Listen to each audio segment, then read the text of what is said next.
ஓம் நன்றாழ்க குருவாழ்க குருவே துணை. ஓம் நல்ல கணபதியே நாங்காலமே தொழுதால் அல்லல் பணிகளெல்லாம் மகிழமே சொல்லறியே தும்பிக்க யான்காலில் விழுதால் வினதீரும் நம்பிக்கை கொண்டே நமக்கு விநாயகனார். என்னுடைய பெற்ற தாய் தந்தைக்கும் என்னுடைய குருமார்களுக்கும் இந்த பிரபஞ்சத்துக்கும் என்னுடைய மனமார்ந்த வாழ்த்துக்கள்.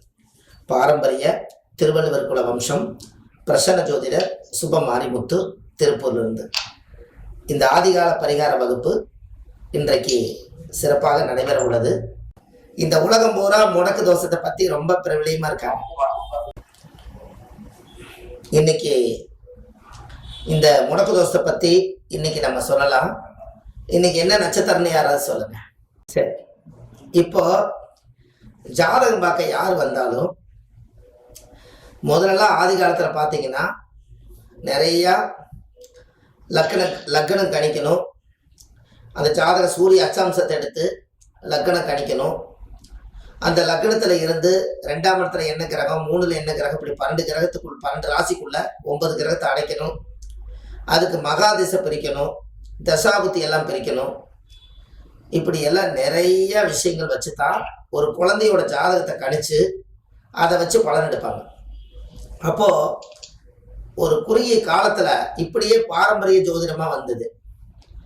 இப்ப சமீப காலத்துல என்னமோ சொல்லுவாங்க பார்த்தீங்களா, எவ்வளவு பெரிய பிரபஞ்ச ரகசியத்தை ஒழிச்சு வச்சாலும் ஒரு நாள் வெளியில வந்துருன்னு. இந்த முடக்குங்கிறது ஒரு விஷயம் இந்த உலகத்துக்கு கிடைச்சதுக்கு அப்புறம் ஜோதிடம் வந்து மிகப்பெரிய பொக்கிஷம் ஆயிடுச்சு. ஐயா வீட்டுல போடுங்க, ஜோதிடம் வந்து மிகப்பெரிய பொக்கிஷம் ஆயிடுச்சு. இன்னும் கொஞ்ச நாள்ல பாருங்க இந்த ஜோதிடம் எங்க கொண்டு போய் விடுது கேட்டீங்கன்னா,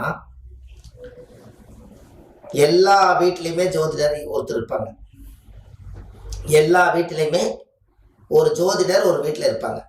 ஒரு எனக்கு தெரிஞ்சு ஒரு 2030 60% எல்லாருமே ஜோசியராக தான் இருப்பாங்க.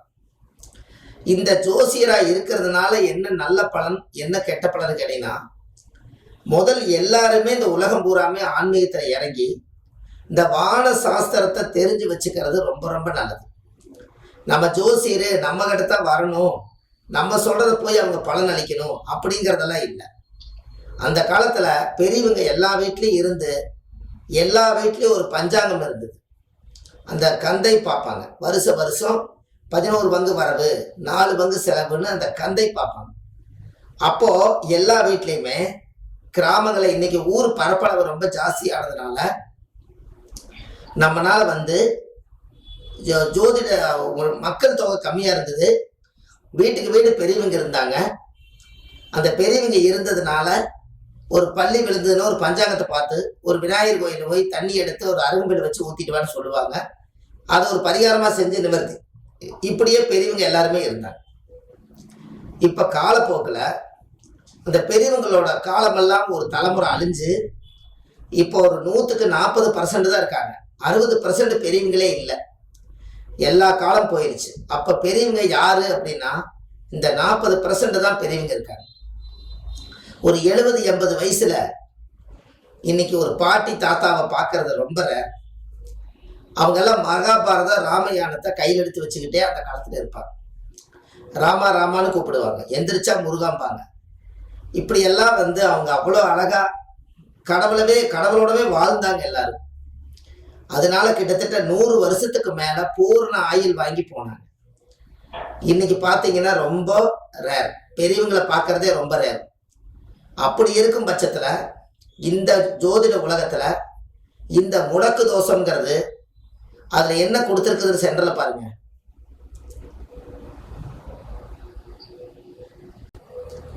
ராசி கட்டத்துக்குள்ள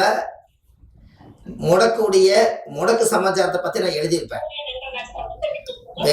வெரி குட். சூரியன் என்ற நட்சத்திரத்துக்கு அந்த ராசிகள் முடங்கி போகும் அப்படின்னு நான் கொடுத்துருப்பேன். அப்ப சூரியன் என்ற நட்சத்திரத்துக்கு அந்த ராசி முடங்கி போகும்னா ஏன் அந்த இடத்துல சந்திரன் என்ற நட்சத்திரத்துக்கு அந்த ராசி முடங்கி போகும்னு எழுதியிருக்கலாம்ல? அது ஏன் வந்து சூரியன் என்ற நட்சத்திரம்னு எழுதுனீங்க? அதுல ஏன் நான் எழுதியிருக்கேன்? அதுக்கு யாராவது விட சொல்லுங்க. ஒரு சூரியன் என்ற நட்சத்திரத்துக்கு அந்த ராசி முடங்கி போகும்னு எழுதியிருக்கேன். சந்திரன் என்ற நட்சத்திரத்துக்கு அந்த ராசி முடங்கி போலாமல்ல? அது ஏன் வந்து ஒரு குழந்தைக்கு உயிர் கொடுத்தது சூரியன் தந்தை தான். சரி, உயிரினங்கள் தந்தை கிட்ட மூலமா தான் வருது. அதனால நீங்க சூரியன் நட்சத்திரம் எடுத்துட்டீங்க. ரைட். இப்போ பூர்ணிமா அம்மா சொல்றது வந்து கரெக்டான வார்த்தை. அதாவது சூரியன் என்ற நட்சத்திரத்துக்கு அந்த ராசிகள் முடங்கி போகணும். எதுக்கு எடுத்தோம்னா, சூரியன்னா ஒரு அப்பாவோட உயிர் கருதா சூரியன். சூரியன் என்ற நட்சத்திரத்துக்கு அந்த ராசி ஏன் முடங்கி போகுதுன்னா, சூரியன் என்பது ஒரு அப்பாவுடைய, சூரியன்னா அப்பா, அப்பாவோட உயிர் கரு போய் அம்மா கர்ப்பத்தில் பனிக்கூடத்தில் வச்சு 10 மாசத்துக்கு அப்புறம் ஒரு குழந்தை ஆணோ பெண்ணோ வெளியில வருது. அப்ப இதுக்கு வந்து சூரியன்னா, சூரியன் என்பது ஒரு கரு வளர்ச்சிக்கு உண்டான கிரகம் தான் சூரியன். அப்பா தந்தையுடைய உயிர் கருவில் இருந்து தான் எல்லா பெண்களும் ஆண்களும் வெளியில வந்திருப்பாங்க. அப்போ இந்த இடத்துல யாரு முதலா இந்த உலகத்தை படைச்சாங்க அப்படின்னா சூரியன்னா தந்தை தான். இந்த தந்தையுடைய உயிர் கருவில் இருந்து வர்றதுக்கு என்ன காரணம்னா, ஒரு உதாரணம் சொல்றேன். இப்ப சூரியன் என்ற நட்சத்திரம் வந்து ரேவதியா இருந்தா எந்த வீடு முடக்கு வரும்?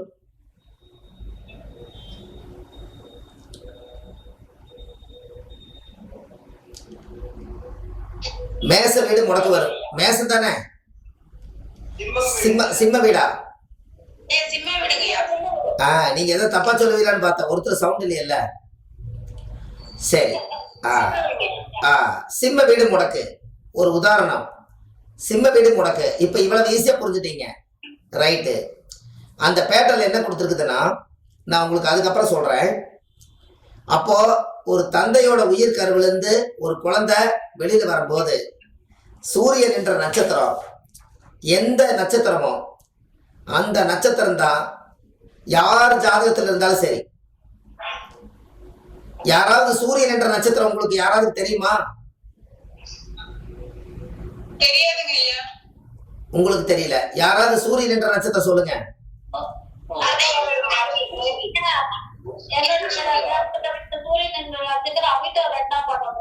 ரைட்டு. அவிட்ட 2ஆம் பாதம் கரெக்டுங்களா?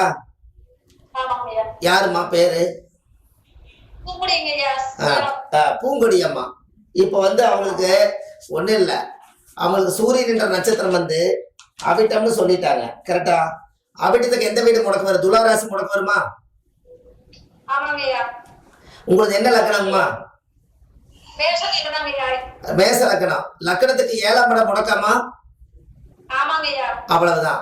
அப்ப 7ஆம் இடம் முடக்கா இருந்தா பூங்கொடி அம்மா ஜாதகத்துல திருமண வாழ்க்கை பாதிக்கப்பட்ட இடத்துலதான் முடக்கு தோஷம் விழுந்திருக்குது. கரெக்டுங்களாம்மா? இதுதான் பாயிண்ட். உங்களுக்கு எளிமையா புரியுதுங்களா?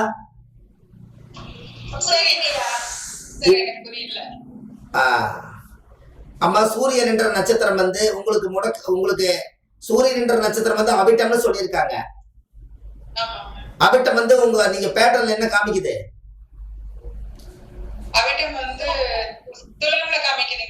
துலாவுல அவங்க மேச லக்கணம்னு சொல்லியிருக்காங்க. இருங்கம்மா ஒரு நிமிஷம். மேச லக்கணம்னு அவங்க சொல்லியிருக்காங்க. மேசத்துக்கு துலாம் எத்தனாவது வீடுங்க முடக்கு? அப்ப 7ஆம் இடம் என்ன? ஒரு பெண்ணுக்கு வந்து 7ஆம் இடம் என்னங்க? அவ்வளவுதான். கணவன் ஸ்தானம் அவங்க ஜாதகத்துல பிறக்கும் போதே பாதிக்கப்பட்டிருக்குன்னு சொல்லுது. அப்ப திருமண வாழ்க்கை திருப்தி இருக்காது அப்படிங்கிற விஷயத்தை தான் சொல்ல வருது. இப்ப புரியுதா உங்களுக்கு? பூங்கொடி அம்மா இப்ப உங்களுக்கு புரியுதா? சுமித்ரா தேவி அம்மா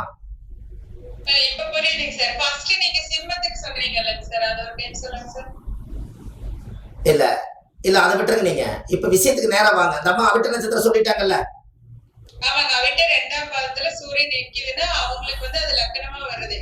மேச லக்கணம் அம்மா. அவங்க வந்து பூங்கொடி அம்மா மேச லக்கணம். முடக்கு பேட்டர்ல என்ன இருக்குது? அது எந்த வீடு வருது? அவ்வளவுதான். அப்ப முடக்கு ராசி துலாம்னா அவங்க லக்கணத்தை நீங்க கணக்கு வச்சுக்க வேண்டியதுதான். அதுக்கு எத்தனாம் இடமோ அத்தனை வீடு முடக்கு. 7ஆம் வீடு முடக்கு. இவங்களுக்கு நல்ல நண்பர் அமைய மாட்டாங்க. நல்ல வாழ்க்கையில திருப்தி அடைஞ்சுன்னு சொல்ல முடியாது. திருமண வாழ்க்கையில ஒரு சந்தோஷம் இருக்காது. இப்படி இருக்கும் அவங்களுக்குள்ள. இது ஜோசியர், அதனால நம்ம பேசிக்கலாம். அப்ப 7ஆம் வீடுங்கிறது இந்த ஜாதகத்துல முடக்கு 7ஆம் பாவம் இருக்கு. அப்ப அவங்க ஜாதகம் தான் நீங்க நினைக்காதீங்க. எல்லாத்தோட ஜாதகத்திலையுமே முடக்கு ராசி ஒருத்தருக்கு பாதிக்கும். அப்போ அப்போ வந்து முடக்கு வந்து 7ஆம் இடத்தை நீங்க கண்டுபிடிச்சிட்டீங்க. அப்ப 7ஆம் இடத்தை கண்டுபிடிச்சோன்னே இவங்களுக்கு என்ன ஒரு இதுன்னு கேட்டா, 7ஆம் இடம் முடக்கா இருந்தா அவங்க திருமண வாழ்க்கை ஆனதுக்கு அப்புறம் தான் எதிர்பார்த்த சந்தோஷங்கள் இல்லைன்னு சொல்லி அவங்க வெளி உலகத்துக்கு வருவதும், அவங்க தனிமையா ஒரு தொழிலை தேடுவதும், தன் திறமையை வளர்த்திக்கொண்டு நினைப்பதும், கணவர்னால நம்மளுக்கு சப்போர்ட் கிடைக்காது, நாம தான் இந்த உலகத்துல தன்னோட கையை வச்சு கரணம் பாடி வரணும்னு அவங்களா புரட்சி எடுத்து வந்த ஜாதகம் தான் இந்த ஜாதகம். கரெக்டுங்களாமா?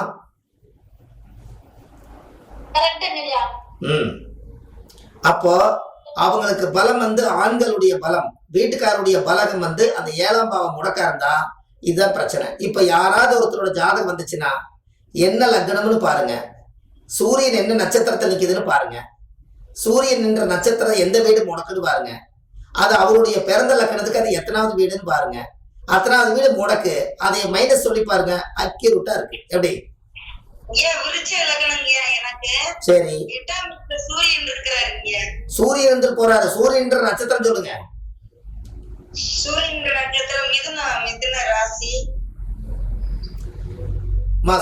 நட்சத்திரம் உங்களுக்கு தெரியுமா தெரியாதா? பாதசாரத்துல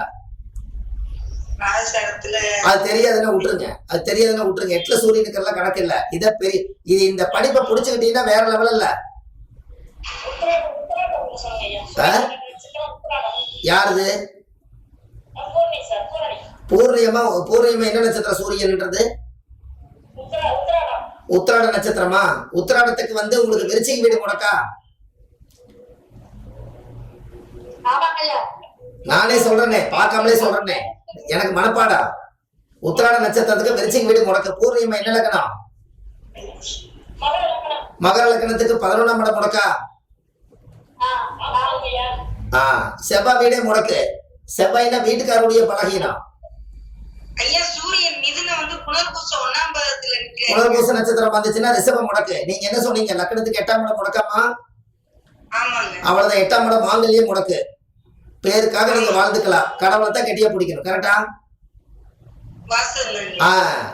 அப்ப குடும்பத்துக்குள்ள வந்து நீங்களே கணவன், நீங்களே மனைவி. எப்படி கார்த்திகமா? பூசம்னா கடகம் முடக்கு. என்ன லக்னம் கார்த்திகமா? மகர லக்னத்துக்கு 7ஆம் இடம் முடக்கு.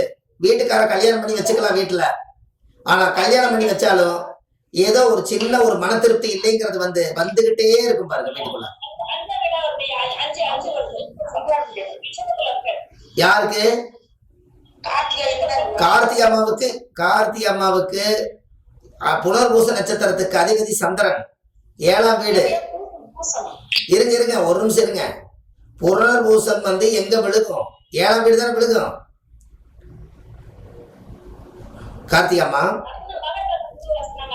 இருக்கட்டும்மா, 7 குடைவர். புனர்பூசம் வந்து வீடு கொடுத்த நட்சத்திரம் வந்து 7. அந்த 7 குடைவர் புனர்பூசம் போய் ரிஷபத்துல முடக்கு. கரெக்டுங்களா? ரிஷபம் தான் முடக்கு. அம்மா பூச நட்சத்திரத்துக்கு புனர்பூச 2க்குமே ரிஷபம் தானே முடக்கு. அப்புறம் என்ன? 5ஆம் வீடு தானே முடக்கு. 5ஆம் இடம் என்பது என்ன பொருள்? என்ன ஆசை நிறைவேறக்கூடிய இடம் 5ஆம் இடம். அப்ப 5ஆம் இடம் என்பது குழந்தைகள் எல்லாம் பெத்துக்கிறதுக்காக இந்த குழந்தை திருமண வாழ்க்கை இருக்கும். குழந்தைகள் எல்லாம் பெத்ததுக்கு அப்புறம் நம்ம நினைச்ச சந்தோஷத்தை அடைய விடாது. அதுதான் 5ஆம் இடம் முடக்கு. எப்படி?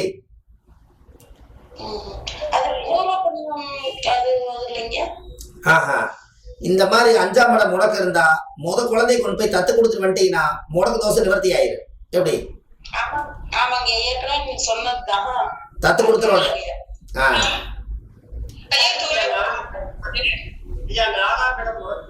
4ஆம் இடம் வீடு, வாகனம், சொத்து, வண்டி எதுவுமே அவங்க பேர்ல இருந்தா அதனாலதான் உங்களுக்கு பிரச்சனையே உருவாகும்.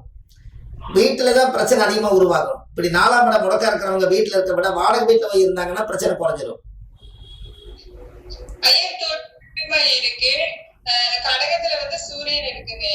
என்னங்கம்மா?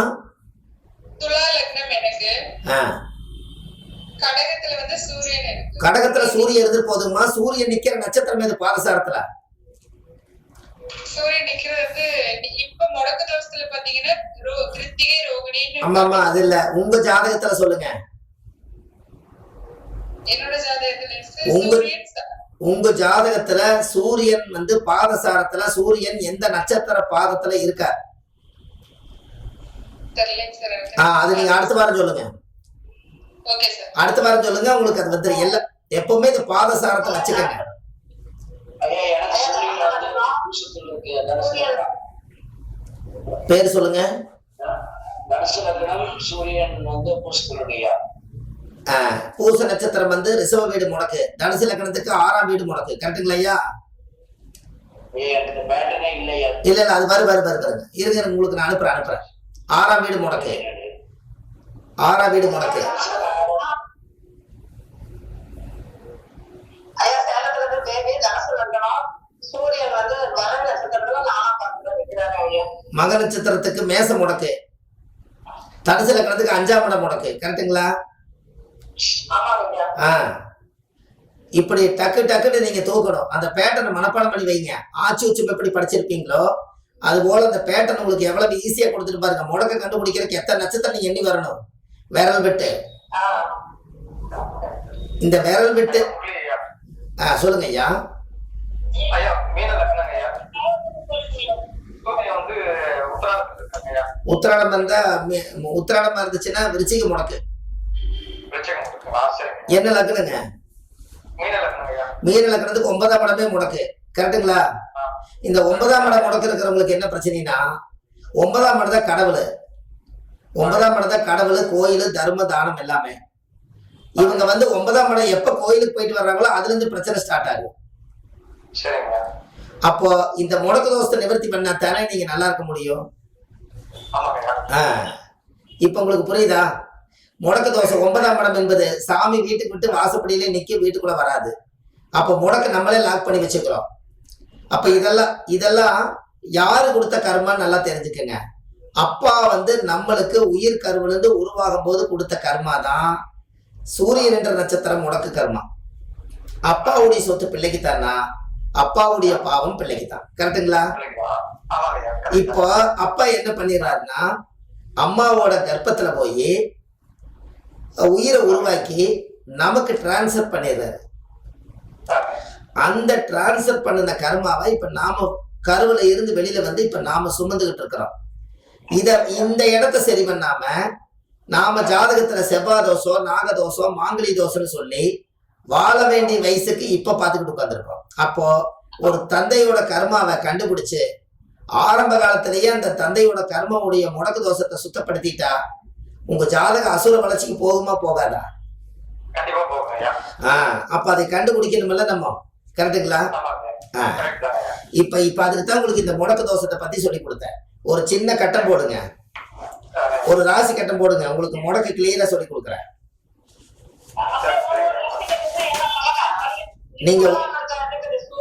நீங்க ஒரே ஒரு ராசி கட்டம் மட்டும் போடுங்க.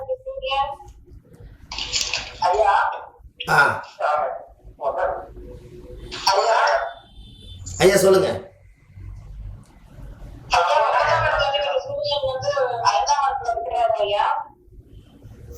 சரி.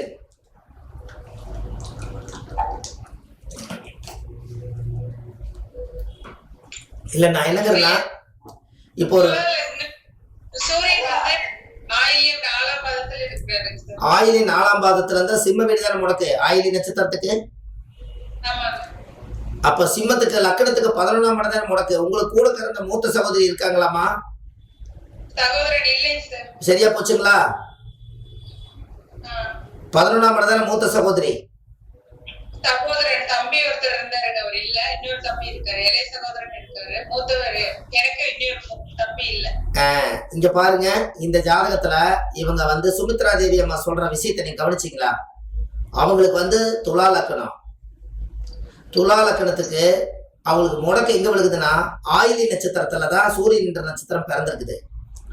அப்ப சூரியன் என்ற நட்சத்திரம் வந்து ஆயிலியத்துக்கு வந்து சிம்மராசி வீடு வரும். அப்ப இவங்களோட லக்கணத்துக்கு அது எத்தனாம் இடமா வரும்? சிம்மம் 11ஆம் வரும். 11 இடம் வரும். 11ஆம் இடம் என்பது மூத்த சகோதரர்கள். சகோதரன் சகோதரி. அப்ப இந்த மாதிரி ஜாதகத்துல 11ஆம் இடம் முடக்கா இருந்தா இவங்களுக்கு மேல இருக்க மாட்டாங்க, அப்படி இருந்தாலும் அவங்க விருத்தியாக மாட்டாங்கன்னு இந்த முடக்கு தோஷம் சொல்லுது. எப்படி? அவர் ரெண்டு தம்பி தானே சார், எனக்கு வந்து தம்பி தான், நான் தான் பெரிய பொண்ணு. அதுதான் சொல்றேன். உங்களுக்கு மேல 11ஆம் இடம் முடக்கா இருந்தா அதுக்கு மேல கரு வளர்ச்சி ஆகாது, கரு உருவாகாது.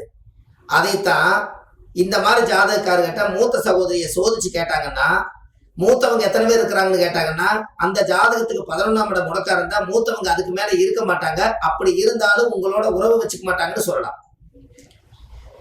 நான் தான் சார் பொண்ணு, எனக்கு ரெண்டு தம்பிங்க, ரெண்டாவது தம்பி தான் இல்ல, ஃபர்ஸ்ட் தம்பி இல்ல, ரெண்டாவது தம்பி இருக்காரு. கரெக்டுங்கம்மா. அது நீங்க சொன்னதான் மூத்தவங்க இல்ல, அதைத்தான் சொல்ல வருது. அதே போல இன்னொரு விஷயம், இது உயிர் காரகத்துவம் பாதிக்கப்பட்டிருக்கு. பொருள் காரகத்துவத்துல என்ன பாதிக்கப்படுதுன்னா, அவங்களுக்கு 11ஆம் இடத்துல லாபஸ்தானம். கொள்முதல் எவ்வளவு போட்டு தொழில் பண்ணாலும் லாபத்தை எடுக்க முடியாம தவிப்பாங்க. இதுதான் அந்த ஜாதகத்தோட உண்மையான ரீசன். கரெக்டுங்களாமா? நீங்க என்ன தொழில் பண்ணாலும் சரி, அந்த தொழில வந்து லாப நோக்கத்துல நம்ம தொழில் செஞ்சா எவ்வளவுக்கு எவ்வளவு இன்வெஸ்ட்மெண்ட் பண்றோமோ அவ்வளவுக்கு அளவு அந்த தொழில் இருந்து பணத்தை எடுக்க முடியாம தவிப்பீங்க. இதுக்கு ஒரே கொள்முதல் போடாத தொழிலை நீங்க கத்துக்கிட்டீங்கன்னா உங்களுக்கு எப்போதுமே காசு வரும். அதுதான் பரிகாரம். இதை இப்ப பாத்துட்டு இருக்கிறீங்களா ஜோசிய, நீங்க என்ன 10 காசு சந்தனம் 10 காசு குங்குமம், இது என்ன குங்குமம், இது என்ன கொள்முதல் உங்களுக்கு?